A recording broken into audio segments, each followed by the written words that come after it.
So friends, আজকে যে ব্লগটা দেখতেছো, আজকের ব্লগটা সুপার এক্সক্লুসিভ ব্লগ। তার কারণ হচ্ছে আজকে কলকাতার সবথেকে রিচেস্ট ক্লাবে যাব, ওখানে প্রোগ্রাম করব আর তার ব্লগ বানাবো। আর প্রোগ্রামে কি এক্সাইটিং থাকবে, কি নতুন তোমরা জানতে পারবে কলকাতার বিষয়ে, কেন এই ক্লাবটা এত বেশি প্রিমিয়াম, এত বেশি লাক্সারিয়াস, সেটা বুঝতে পারবে। তার আগে আমি তোমাদের জাস্ট বলে দিই, যারা কলকাতার এই রেসকোর্স সম্পর্কে জানো তো তারা বুঝতে পেরেছে কেন এটা এত এক্সপেন্সিভ এবং প্রিমিয়াম। তার কারণ আস্তে আস্তে জানতে পারবে ব্লগের মধ্যে।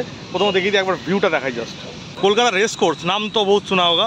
তো কলকাতার রেস কোর্স, যেটা ময়দানের সামনে যে রেস কোর্স, যেখানে ঘোড়ার দৌড় হতো এবং হয়, মাঝে সাঝে হয়, সেটা হচ্ছে এইটা, ঠিক আছে। এটা হচ্ছে মেন ক্লাব, প্রায় 100 বছরের ওপরে এটা এজ। আর এইখানে দেখতে পাচ্ছ, এইখানে কিন্তু ঘোড়ার দৌড় কিন্তু এখানেই হতো। এখন একটু কম হয়, সিজনাল, মানে সিজনেই হয় শুধু। কলকাতার অ্যাকচুয়াল বিউটি অ্যান্ড ভিউ তুমি কিন্তু প্রপার তোমরা দেখতে পারবে।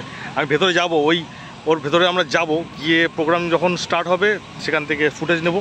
কলকাতার অন্যান্য জায়গা থেকে কলকাতার যে রেস কোর্স, যে মানে আরসিটিসি ক্লাব, এই ক্লাবটা অন্যান্য ক্লাবের থেকে একটু স্পেশাল। তার কারণ হচ্ছে এই ক্লাবটা যখন এস্টাবলিশড হয়েছিল ওই সময় থেকে এখন অবধি ওরকম ইনট্যাক্ট রাখা হয়েছে। বিশেষ কিছু চেঞ্জ করা হয়নি, একটু কিছুটা মডিফাই হয়েছে কিন্তু, বাট জাস্ট স্ট্রাকচার তোমাকে দেখাবো, দাঁড়াও ঘুরাই। এই স্ট্রাকচার তোমরা যা দেখবে, এই স্ট্রাকচার পুরোটাই কিন্তু তখন যা তৈরি হয়েছিল সেম টু সেম, এখনও সেমই রয়েছে, কোনো চেঞ্জ হয়নি।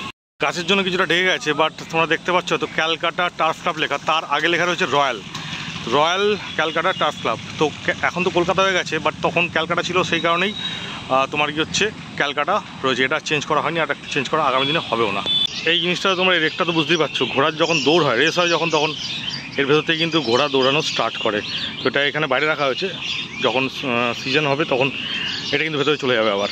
আর এরকম একটা না, আরেক কয়েকটা আছে, আপাতত এটাই দেখা যাচ্ছে সামনে।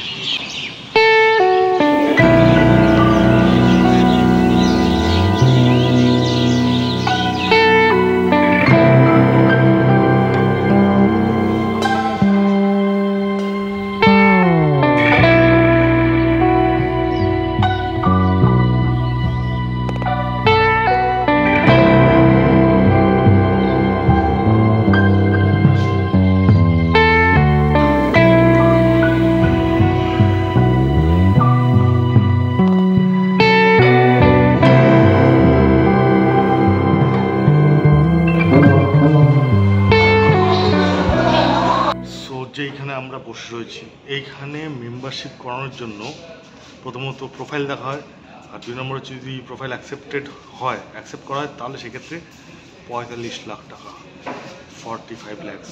আপাতত এটা আমি যতটুকু ইনফরমেশন পেয়েছি ততটুকু বললাম।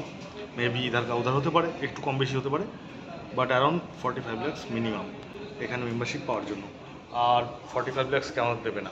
এখানে বসে কলকাতা ভিউটা দেখতে পাচ্ছি তো, 35 বলছে, কিন্তু আমি একবার ইনফরমেশন পেয়েছিলাম যে 45। তো যাই হোক, মোটামুটি 10 বা মানে 10 লাখ এদিক ওদিক ধরে চলো, বাট মিনিমাম ওরকমই আছে রেঞ্জ। আর ব্যাকগ্রাউন্ডে তুমি দেখো, জাস্ট রেস কোর্স এখানে বসে তুমি আরামসে ভিউ দেখতে পারবে। So this is the view of Calcutta at night. How does it look, check it out. এটা হচ্ছে ময়দান, এটা হচ্ছে পুরো রেস কোর্স। আমরা দিনের বেলা যেটা দেখেছিলাম এটা রাতের বেলা, ঠিক আছে। 42 কিন্তু জলজল করছে, সে 42 জলজল করছে। আর 42 পাশে ঠিক ডান দিকে এখন লাইটস অফ আছে, ভিক্টোরিয়া। আর হচ্ছে গ্যালারি, যেটাতে কিনা আমি একটা চেষ্টা করব এর যে ফটোটা, মানে 100 বছর আগের ফটো আমি দেওয়ার চেষ্টা করবো। আর এখানে আমার একটা ফটো আছে, সেটা আমি দেওয়ার চেষ্টা করছি এডিটিংয়ে। দেখে নাও, স্যাট। এই যে ফটোটি দেখছো, এই ফটোটি 1920 সালে তোলা ছিল একজন ব্রিটিশ ব্যক্তির। আর তখন ক্যালকাটা অবশ্যই ব্রিটিশ আন্ডারে ছিল।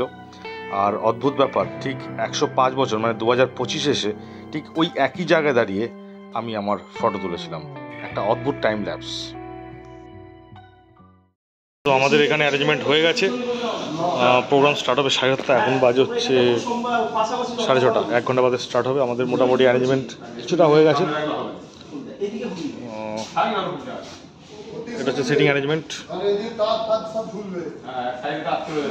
সো ফ্রেন্ডস, যেহেতু এটা একটা প্রাইভেট পার্টি, তার জন্য আমি এখানে অতিরিক্ত ফুটেজ রাখতে পারলাম না, বাট যতটুকু ফুটেজ রেখেছি বা যতটুকু ভিউ দেখাতে চেষ্টা করলাম, আশা করি তাতে তোমরা কিছুটা স্যাটিসফাই হয়েছো।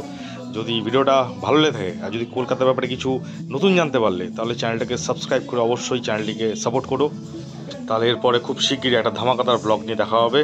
সবাই ভালো থাকবে। জয় হিন্দ।